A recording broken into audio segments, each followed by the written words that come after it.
Hello, I am David W. Parker. This is Programming Today I Learned, ImmutableJS series, episode 11. We're going to be looking at sets and ordered sets.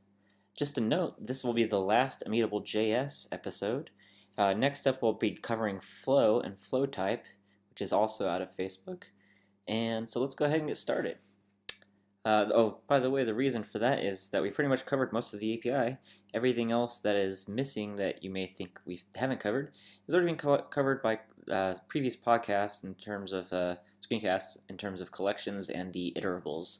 So take a look at previous episodes and you'll be able to see pretty much everything is covered.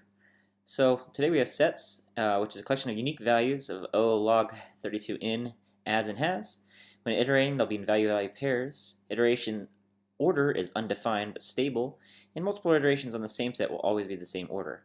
The difference between that and an ordered set is now we have the guarantee that the iteration of values will be in the order in which they're added.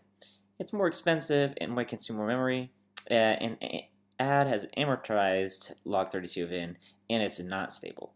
So let's go ahead and take a look at a few operations here. We're just going to look at persistent changes because everything else, like I said, has been covered in previous screencasts. So we have a set of just the numbers 1, 2, 3 up here, and constructor just like normal. It's very standard. So we'll be using that 1, 2, 3 throughout the screencast here.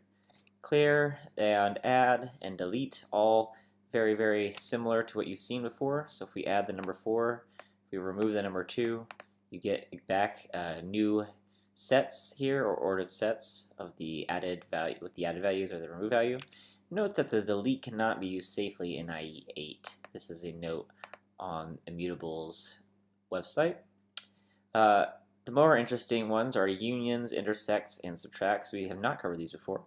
So here we have a union, which is basically a set unioned with another set.